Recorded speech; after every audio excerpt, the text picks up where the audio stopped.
Kita balik lagi ke pembahasan kita ya. Itu menarik banget yang tadi sih, kayak kita tinggal di society yang berekspektasi untuk selalu happy. Iya. Udah jadi ekspektasi publik. Misalkan kayak kalau misalnya kita nggak happy 1 bulan aja, Iya. itu udah something wrong. Gitu. Karena anakku kadang-kadang ngomong gini, nggak apa-apa Bi, yang penting happy. Itu paling aku nggak suka tuh kata-kata itu. Yang penting happy tuh. Aku nggak suka banget tuh serius. Karena aku bilang emang kamu harus happy. Contoh misalnya kayak anakku bosen, aku biarin. Kenapa? Aku bilang bosen bagus kok kalian. bagus. Karena kalau nggak bosen kalian nggak akan pernah untuk kreatif kan. Iya, benar itu. Ya. Mungkin akan lebih baik kalau narasinya diganti dengan damai kali ya. Oke, damai. Karena sebagai manusia kita nggak mungkin tidak merasakan semua spektrum emosi. Iya.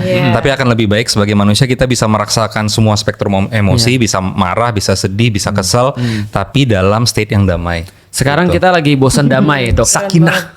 Iya, benar. Sekarang kita lagi bosan damai, Dok. Oh, gitu. Karena bored of peace kita. Oke. Tapi Bosan cara dengan kedamaian. nanggulangin stres akut ya? Akut. Itu gimana cara tidur kan? The best way. Ya bisa tidur atau kayak jalan kaki. Menikah. Aktivitas jalan fisik ya. kaki. Jalan fisik. kaki, nggak usah bawa HP, nggak usah Menikah. dengar musik. Menikah Iya, bosan. saya pernah baca juga dok, katanya kalau kita lagi stres, kita capek, sama diri kita ada masalah, emang salah satu cara paling cepatnya jogging. Katanya. Olahraga nggak sih? Ya itu pokoknya aktivitas Yang penting fisik fisik apapun, kan? yang penting badan kita jadi capek, katanya itu akan terasa lebih. Ya bisa, lebih tapi tenang setelah itu. kurang setuju sama itu ya. oke, Karena olahraga yang lumayan, misalnya kardio yang lumayan tinggi juga menciptakan Stres, endorfin kan. kortisol. Endorfin jadinya malah jadi kayak, makanya kan ada orang-orang yang mengatasi rasa sakitnya dengan berolahraga yang sangat keras gitu. Endorfin tuh bukannya hormon seneng? Yang hormon happy juga Hormon salah happy ya? satunya, iya. Dia Oke. bisa bersinergi dengan dopamin juga. Oke. Dengan serotonin. Mungkin jalan-jalan di Jepang gitu ya. Dok.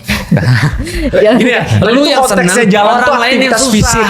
Ya. Jalan-jalan di Gunung Fuji apa? Iya, orang lain yang susah, Ya. lu yang seneng. Jadi kan kalau dopamin tuh eksternal. Jadi sesuatu yang eksternal tuh dopamin, happiness yang berhubungan dengan eksternal. Kita punya barang baru tuh. Tapi kita juga punya sesuatu yang bisa kayak Inner sesuatu value. yang inner value itu serotonin. Oh, gitu. Makanya banyak perlu banget keseimbangan antara dopamin dan Cara makanya kalau depresi itu mengartikan urusnya serotonin dulu ya, SSRI itu ya. iya. Oh, itu saya dari dalam diri. Iya, makanya lu benerin Kayak cara berpikir merasa lu. cukup. Heeh. Karena kan kalau dopamin kita nggak merasa cukup. Konaah. Jadi orang-orang yang overthinking itu karena serotoninnya rendah. Dia simpulannya selalu gitu ya. Bukannya serotonin overthinking jadi serotoninnya tinggi ya. Jadi looking innernya lebih banyak. Oh. Which is a good thing or bad thing kalau Iya. serotonin Good terlalu thing tinggi? in a way. Ya, sesuatu Tadi yang kalau dosisnya berlebihan cukup. juga nggak bagus kan. Kita perlu itu gitu. Iya. Artinya menurutku sesederhana itu sih sebenarnya. Itu udah apa ya? Menurutku ya. Tadi kata-kata dokter tadi bagus banget. Di dunia yang dimana mengglorify happiness, sebenarnya lu udah salah paham. Iya. Sebenarnya salah paham manusia adalah lu nggak perlu happy sebenarnya untuk bisa happy. Yang perlu Damai, tuh damai. Damai. Damai itu sakinah. Itulah makanya nikah. Emang bener dok nikah bisa. Tadi belum dijelasin bikin- secara Coba. Kenapa menurut lu kenapa Ustadz Felix bilang nikah bisa salah Sakinah. satu kunci damai, sakinah? Soalnya kalau menurutku nikah bisa jadi bikin stres kalau pasangannya nggak tepat. Itu benar sih. Iya benar. Setuju. Itu ya. Tanya dokter dong gimana cara mencari pasangan yang tepat secara Beda dong. secara neurologi dan Gini, Apakah kita perlu tes DNA dulu dok?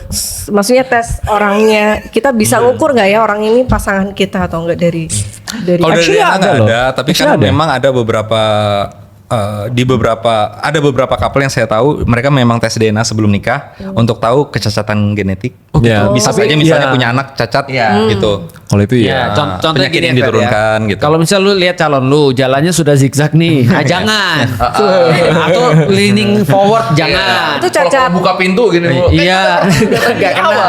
Iya. Itu tanda-tanda stroke nggak sih? Iya. Ya bisa aja tadi. stroke, bisa aja demensia, Impulsif atau ada misalnya. tumor di otaknya bisa juga. Sembarangan ngomong gitu. Kalau gitu pertanyaan lu diganti.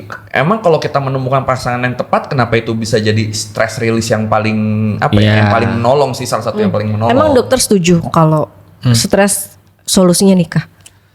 Bukan Nggak solusinya nikah, salah satunya. Dia kayak Salah satunya. solusi loh. Gini deh, gua tanya ya, gua tanya, dokter menikah nggak?